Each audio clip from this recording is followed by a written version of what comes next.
doakanlah dan sukseskanlah memasuki musim yang baru bagi gereja kita. Bertumbuh bersama gerejaku dan keluargaku, dan milikilah kepedulian terhadap jiwa-jiwa yang terhilang.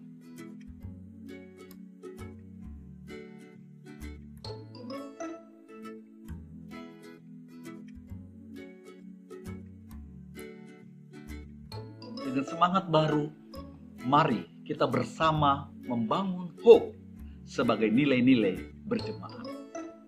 Hope adalah humble, di mana semua jemaat bertumbuh dalam kerendahan hati.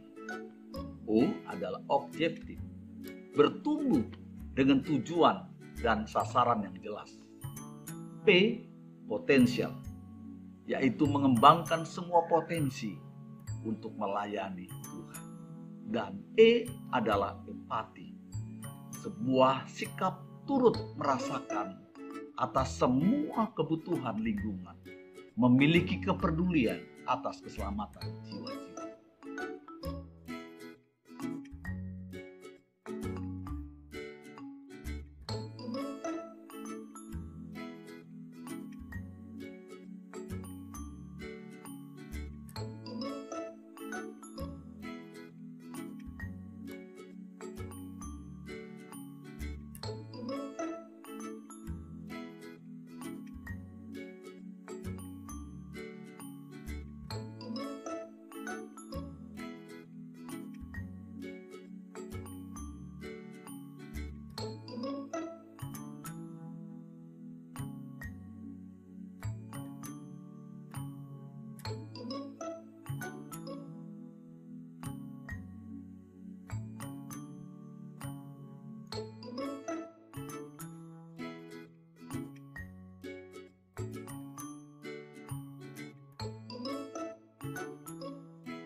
Siapkan diri kita semua untuk melakukan sebuah perjalanan rohani yang baru. Kenakanlah seluruh perlengkapan senjata Allah. My journey, my family, and my care. Shalom, selamat pagi buat saudara semua yang dikasihi dalam Tuhan Yesus Kristus. Pertama-tama saya mengucapkan terima kasih buat Bapak Yusak dan Ibu Maria yang telah memberikan saya kesempatan untuk saya bersaksi di ibadah online ini. Saudara, di tengah-tengah pandemi virus corona ini, sebagai manusia, saya punya perasaan takut, khawatir dengan keadaan wabah ini. Kenapa tidak, saudara? Semakin hari saya lihat di televisi, semakin banyak, semakin hari korban yang terjangkit virus corona, belum lagi yang meninggal. Di saat-saat ketakutan saya dan kekhawatiran saya, tidak banyak yang dapat saya lakukan. Saya hanya berdoa, saya minta kepada Tuhan, biar Tuhan berikan saya kesehatan, kekuatan, ketenangan di dalam menghadapi wabah virus ini. Biar kiranya wabah virus ini boleh segera berakhir dan diputuskan mata rantainya. Terima kasih, saya mengucap syukur kepada Tuhan di dalam segala kesulitan di tengah-tengah pandemi ini. Begitu saya merasakan dampaknya yang luar biasa, di mana usaha kami pun ikut merasakan dampaknya dari virus corona ini. Terakhir tanggal 10 April usaha kami diliburkan. karena kondisi yang tidak memungkinkan untuk kami buka.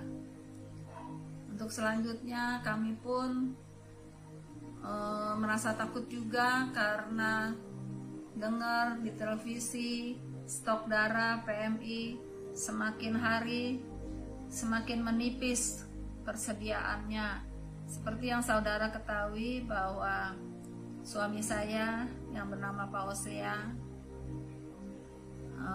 terkena penyakit kelainan darah yang bahasa kedokterannya melodis sindrom plastik, di mana sumsum tulang belakangnya tidak dapat memproduksi sel darah merah secara normal, sehingga hampir dipastikan 3 minggu sekali HB-nya turun dan harus dilakukan transfusi darah agar HB-nya kembali normal. Di saat-saat suami saya perlu darah dan stok juga tidak ada di PMI, tapi kami hanya bergumul kepada Tuhan. Saya berdoa, saya meluangkan waktu setiap jam 10 malam, saya berdoa bersama dengan suami saya, minta Tuhan tolong supaya persediaan darah untuk suami saya tetap ada. Puji Tuhan saudara, setiap doa yang saya panjatkan kepada Tuhan, Tuhan selalu mendengar. Setiap kali suami saya mau melakukan transfusi, puji Tuhan, stok darah selalu tersedia. Dan di masa pandemi ini sudah 2 kali suami saya melakukan transfusi darah. Terima kasih, saya mengucap syukur kepada Tuhan. Di dalam situasi kondisi apapun, Tuhan tidak pernah meninggalkan saya sekeluarga. Tuhan Yesus baik, sangat baik, dan terlalu teramat baik bagi saya. Terima kasih, sebab kami percaya firman Tuhan berkata, apa yang tidak pernah dilihat oleh mata, apa yang tidak pernah didengar oleh telinga, dan apa yang tidak pernah timbul di dalam hati manusia, Tuhan sediakan bagi kita yang mengasihi Dia. Saya perkatakan firman itu dan saya aminkan bahwasanya dan sesungguhnya segala sesuatu ada rencana Tuhan yang terindah yang tidak pernah kami mengerti, sebab kami percaya pertolongan Tuhan tidak pernah terlambat datangnya. Terima kasih, itulah kesaksian saya. Biarlah kesaksian saya boleh menjadi kekuatan bagi saudara-saudara sekalian, terutama yang sakit di saat-saat pandemi ini. Terima kasih, Tuhan Yesus memberkati. Shalom Bapak Ibu Saudara, apa kabar hari ini? Selamat hari Minggu dan selamat beribadah. Pada pagi hari ini kita akan mengangkat satu buah pujian bagai Raja Wali. Kiranya saudara dan semua seluruh keluarga tetap dikuatkan di tengah pandemik yang ada pada saat-saat ini. Kita akan terus terbang tinggi bagai Raja Wali dan tetap kuat.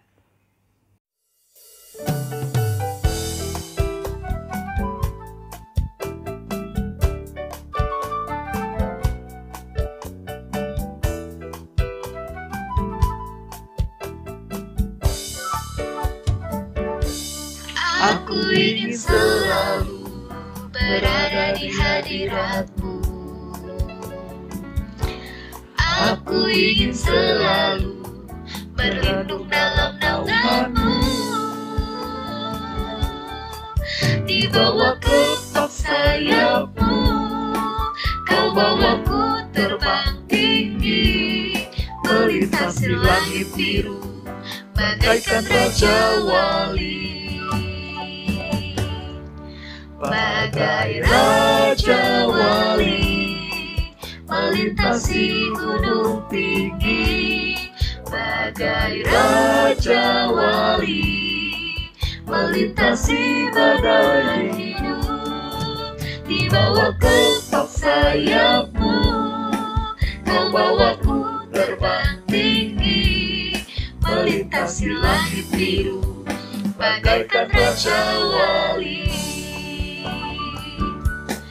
Bagai Raja Wali, melintasi gunung tinggi. Bagai Raja Wali, melintasi badai hidup.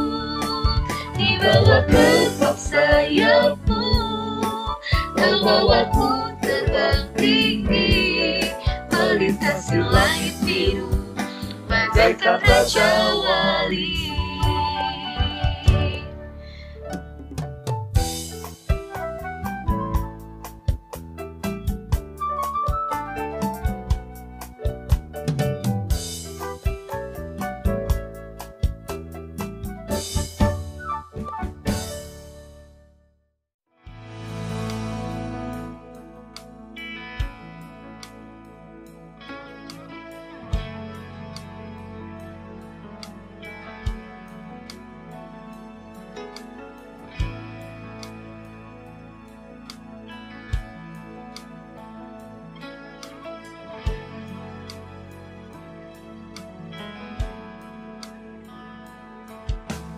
Kemanakah aku dapat pergi, menjauhi rohmu yang suci, kau sahabat, dan kau dekat.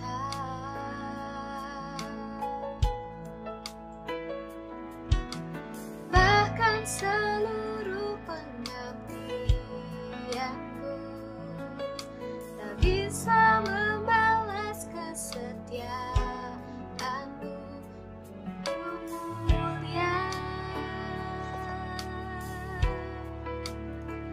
dan berharga. Sungguh besar pengorbananmu bagiku,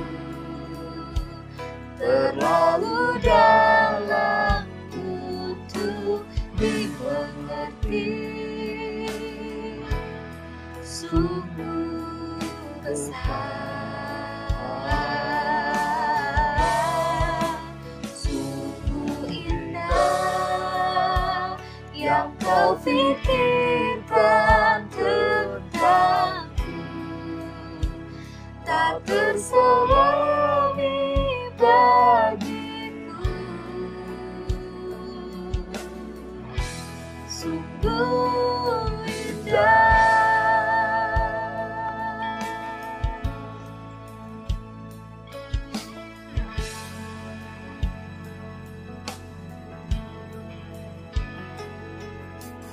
Bahkan seluruh pengabdianku tak bisa membalas kesetiaanmu, sungguh mulia dan berharga. Sungguh besar pengorbananmu bagiku, terlalu dalam untuk dimengerti. Sungguh besar, sungguh indah yang kau pikirkan tentangku, tak terselami bagiku. Sungguh indah.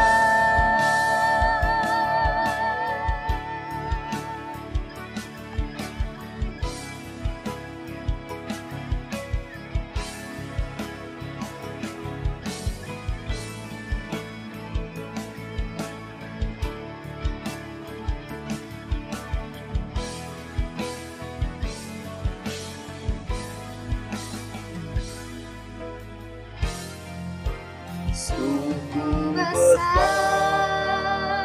pengorbananmu bagiku, terlalu dalam untuk dimengerti. Sungguh besar, sungguh indah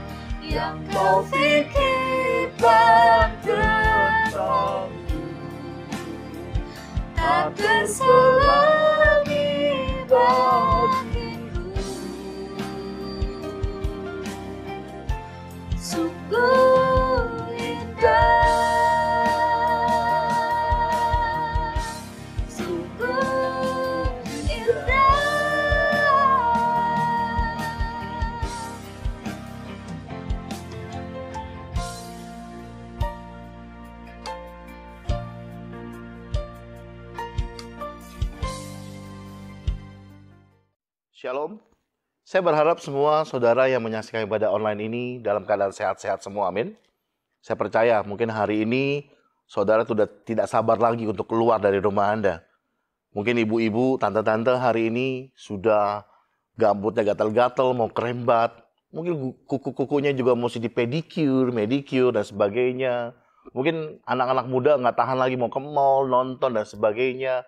Kita semua pasti nggak tahan di rumah.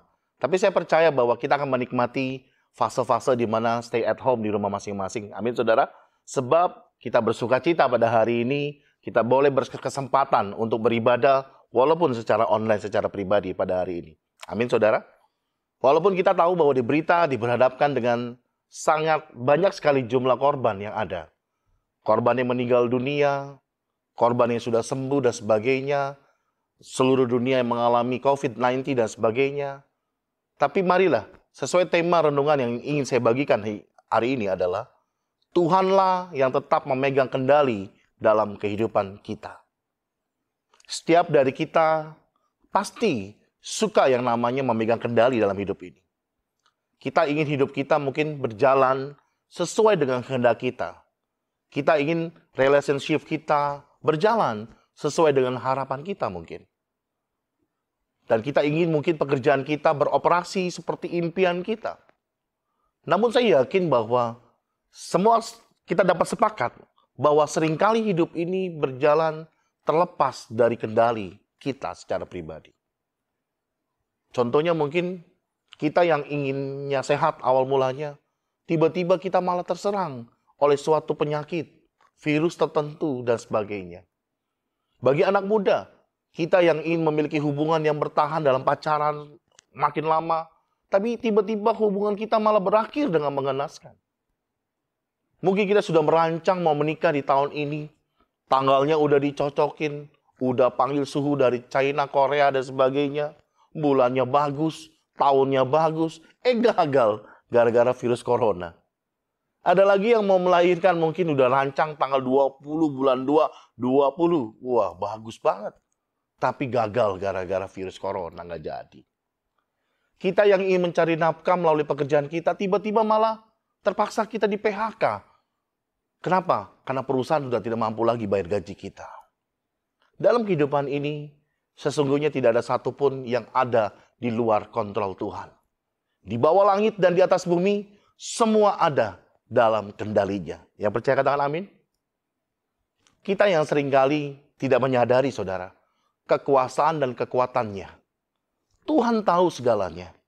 Dalam firman-Nya tercatat, Tuhan memandang dari sorga, Ia melihat semua anak manusia. Dari tempat kediamannya, Ia menilik semua penduduk bumi. Dalam Mazmur 33 ayat 13 sampai dengan 14. Jadi, Tuhan mengetahui semua tentang kita, saya dan saudara. Dia tahu apapun yang terjadi dan kehidupan kita, saudara. Karena itu, jangan berpikir bahwa Tuhan tidak mempedulikan Anda dan saya.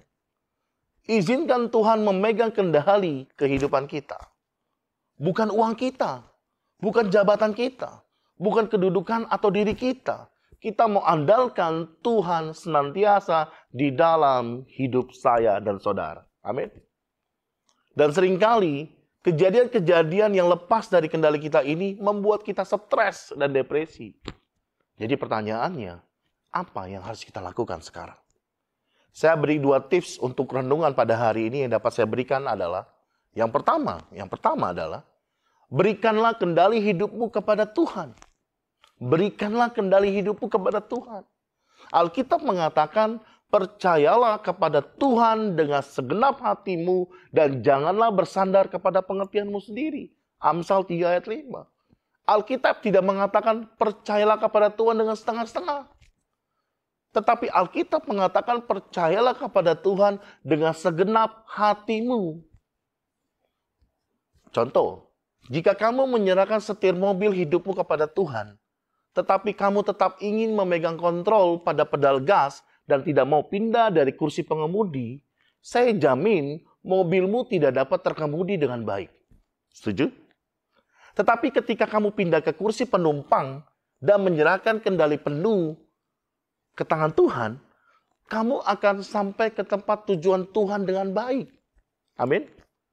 Serahkan kemudimu kepada Tuhan.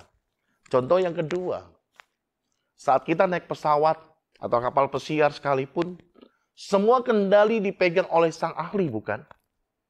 Waktu naik pesawat, terkadang pada waktu kita mulai tertidur, tiba-tiba ada polisi tidur, ada goncangan. Nyawa kita dipertaruhkan, bukan saat itu? Tapi kalau kemudi dipegang sang pilot yang handal, maka setiap penumpang tetap bisa tertidur dan ngorok di tengah badai, saudara. Tergantung siapa yang mengendalikan pesawat tersebut. Ada guyon setiap penumpang, kalau pesawatnya landingnya kasar, wah, dia pasti bilang pilotnya pilot lokal nih.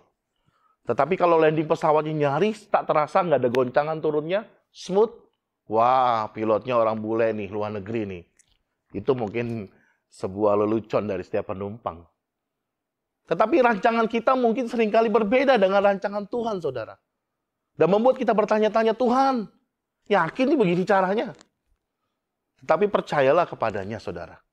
Caranya selalu adalah yang tepat dan terbaik. Amin. Ambillah sebuah langkah iman pada hari ini. Dia mengasihimu dan dia selalu merencanakan suatu hal yang terbaik untuk hidup saya dan saudara. Saya kasih contoh lagi, saudara. Mungkin kita akan semakin mengerti apakah betul Tuhan dapat mengendalikan hidup kita.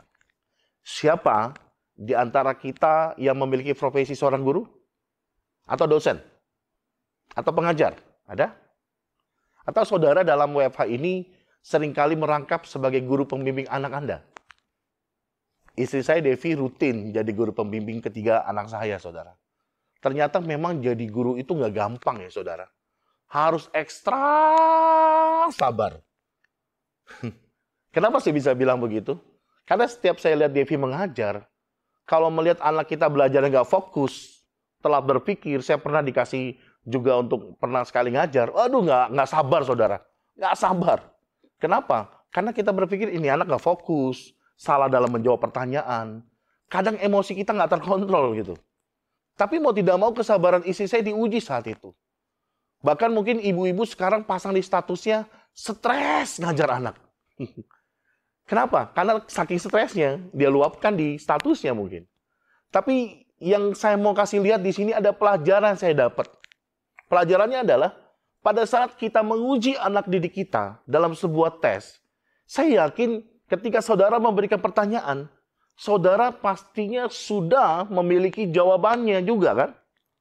Nggak mungkin saudara memberikan soal kepada anak saudara, sementara saudara sendiri tidak tahu jawaban dari soal yang Anda berikan tersebut. Bisa ditertawakan sama anak-anak kita sekarang ini. Anak-anak kita pintar-pintar, saudara. Betul kan? Kritis orangnya. Hal yang sama juga berlaku pada sebuah pabrik pembuatan gembok, saudara. Mereka tidak hanya menciptakan gembok, tapi juga membuat kunci untuk setiap gembok tersebut. Bayangkan betapa konyolnya jika mereka hanya jual gembok tanpa anak kunci, saudara. Dua analogi sederhana di atas kiranya memberikan pencerahan kepada kita bahwa hal yang sama Tuhan lakukan dalam hidup saya dan saudara. Ketika Tuhan mengizinkan sebuah persoalan, wabah COVID-19 ini, maka dia sesungguhnya sudah mempunyai jawaban untuk persoalan dan masalah tersebut. Karena Tuhan tidak pernah membiarkan kita mengalami persoalan yang tak terpecahkan. Atau masalah yang kita alami, saudara. Tetapi dia juga bijak dalam mengukur kemampuan dan kapasitas kita di dalam menanggung persoalan-persoalan tersebut. Amin. Seperti selalu saya bilang dalam menghadapi masalah. Virus COVID-19 ada expired-nya. Tapi pertolongan Tuhan, firman Tuhan katakan tidak ada expired. Ada ayat mengatakan pertolonganku datangnya dari Tuhan. Masalah ada expired-nya, tapi pertolongan Tuhan tidak ada kata expired. Tepat pada waktunya. Yang percaya katakan amin. Kenapa, saudara? Karena Tuhan tidak akan pernah memberikan soal yang melebihi kemampuan saya dan saudara. Bukankah seorang guru tidak akan memberikan soal kelas 6 untuk anak yang masih kelas 1? Jika seorang guru saja bisa demikian bijak dalam menakar kemampuan kita, apalagi Tuhan. Melalui kebenaran ini, kita diingatkan agar jangan menjadi orang yang mudah mengeluh dan merasa persoalan kita alami sangat berat dan tidak tertanggungkan. Jangan juga kita menjadi orang putus asa karena berpikir masalah kita tidak ada jalan keluarnya. Ingatlah saudara, bahwa ada soal berarti ada jawaban. Ada gembok berarti ada kunci. Ada gembok berarti ada kunci. Semua kita mengalami krisis mungkin hari-hari ini. Saya juga mengalami krisis. Mungkin kita harus berpikir sekarang bayar cicilan mobil, cicilan rumah, kartu kredit, dan sebagainya. Saya pun sama dengan saudara. Semua pebisnis mengalami hal yang sama dengan saudara dan saya hari-hari ini. Karena ini virus mempengaruhi seluruh dunia, ekonomi dunia. Tetapi yang luar biasanya, di tengah krisis, saya mengalami banyak mujizat yang saya dapatkan dalam hidup saya dan keluarga saya. Entah bagaimana, pertolongan Tuhan itu terus tepat pada waktunya. Di saat kita harus bayar cicilan ini, itu, selalu ada jalan. Dan kami bersama Devi dan anak-anak terus membangun mesbah keluarga doa kami di rumah. Makin setia, makin rajin. Terlebih waktu yang saya habiskan hari demi hari ini di rumah adalah memikirkan bagaimana pekerjaan Tuhan di online ini supaya makin banyak orang yang diberkati. Bagaimana dengan Anda? Dan saya teringat masa muda saya. Dulu saya lebih banyak waktu untuk memikirkan pekerjaan Tuhan. Setelah saya sibuk dengan kerjaan saya, hampir waktu tersebut saya habiskan hanya untuk pekerjaan sekuler saya. Kami dan saya sadar, semuanya tidak ada artinya apa-apa kalau kita sakit dan sebagainya. Makanya setiap Senin, Selasa, yang saya pikirkan pada hari ini, apa yang harus saya lakukan untuk Tuhan di ibadah online kita. Saya percaya, saudara juga pasti mengalami hal yang sama dengan saya. Saya tunggu kesaksian Anda di rumah, bagaimana Tuhan tetap hadir di tengah-tengah keluarga Anda, di tengah masa sulit, di tengah masa sukar, tapi tetap Anda selalu diberkati di dalam Tuhan. Amin. Mungkin hari ini, bulan ini, saudara mendengar kabar yang kurang baik di kantormu. Ada PHK mungkin di kantormu. Mungkin daganganmu hari ini lagi sepi. Mungkin teman-teman yang saat ini ojek online, pendapatanmu, income-mu sedang mengalami kesulitan dan sebagainya. Mungkin hari-hari ini gajimu dipotong setengahnya. Mungkin bonus kita nggak keluar hari ini. Dan kita mungkin bimbang masa depan kita. Mau gimana keadaan kami dan keadaan keluarga kita. Saya mau kasih kabar baik buat Anda. Ketika Tuhan mengizinkan persoalan semua yang terjadi itu, Tuhan sudah menyediakan kunci jawabannya. Amin. 1 Korintus 10:13 berkata, pencobaan-pencobaan yang kamu alami ialah pencobaan-pencobaan yang biasa, yang tidak melebihi kekuatan manusia, sebab Allah setia dan adil. Karena itu ia tidak akan membiarkan kamu dicobai melampaui kekuatanmu. Pada waktu kamu dicobai, ia akan memberikan kepadamu jalan keluar sehingga kamu dapat menanggungnya. Dan yang terakhir saya kasih tips adalah yang kedua, gunakan senjata utama kita, yaitu berdoa. Yakobus 5:13 berkata, kalau ada seorang di antara kamu yang menderita, baiklah ia berdoa. Banyak yang suka mengatakan, sudah tidak ada yang dapat kita lakukan lagi. Sepertinya sekarang yang dapat kita lakukan hanyalah berdoa. Jangan sampai kita menjadikan doa itu sebagai sarana terakhir dalam menyelesaikan masalah hidup kita, saudara. Berdoa seharusnya adalah senjata utama kita di dalam menghadapi hidup ini dan persoalan ini. Berdoa dan mengatakan dengan imanmu berkata, Tuhan, ambillah kendali hidupku. Pimpinlah aku dalam menghadapi permasalahan ini. Merupakan hal pertama yang harus kita lakukan dalam menghadapi setiap permasalahan adalah hidup kita adalah kita harus tetap berdoa. Gereja kita, gereja online kita setiap Sabtu kita ada doa bersama jam 7 pagi. Mari bergabung di Zoom prayer kita. Sebelum ibadah online kita ada 15 menit berdoa bersama-sama dengan K3 kita. Kenapa? Karena doa adalah senjata utama yang bisa mengalahkan virus COVID-19. Amin. Saya percaya itu. Bukan vaksin yang sedang dicari oleh para ahli, tapi doalah senjata utama kita, saudara. Karena hidup ini akan terus-menerus berjalan keluar dari kendali kita. Tapi saya dapat berjanji, setiap dari kita yang mau memberikan kemudi hidup kita kepada Yesus, tidak akan dikecewakan pada akhirnya. Barang siapa tetap setia, meletakkan pengharapannya pada Tuhan, ia akan melihat kemuliaan Allah di akhir hidupnya. Saya mau tutup satu ayat dan kita akan bernyanyi bersama-sama. Filipi 4 ayat 13 berkata, segala perkara dapat kutanggung di dalam Dia yang memberikan kekuatan kepadaku. Mari kita angkat pujian ini bersama-sama. Yesus adalah penolong yang setia, saudara. Memenuhi segala keperluan saya dan saudara hari ini. Dia adalah orang yang tidak pernah mengecewakan. Dan Yesus kita tidak pernah gagal. Haleluya. Penolong yang selalu setia. Memenuhi keperluanku. Yes, amin. Tak pernah Dia mengecewakan. Yes, Tuhan. Yesusku tak pernah Angkat tanganmu sama-sama.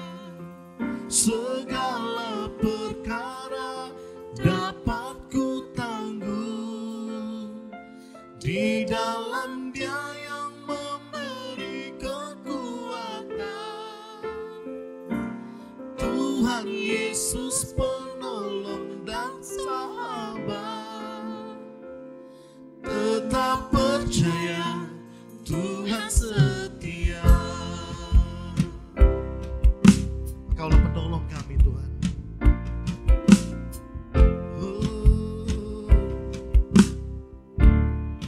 Mari kita bersama-sama angkat pujian ini. Penolong yang selalu setia, memenuhi keperluanku. Tak pernah Dia mengecewakan. Dia mengecewakan.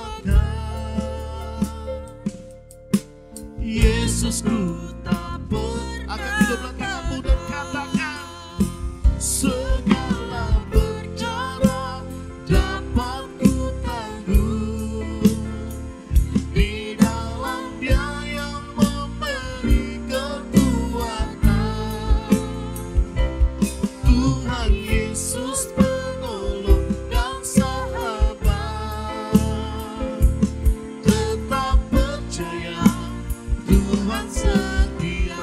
Oh, Mari kita angkat tangan kita sama-sama di depan TV Anda, di laptop Anda, atau di HP Anda. Saya mau berdoa buat kita semua pada hari ini. Mari kita berdoa. Tuhan Yesus, terima kasih Tuhan. Kau yang akan menjadi pengendali dalam hidup kami. Kau yang mengendalikan hidup kami. Kau yang menjadi kemudi dalam hidup kami.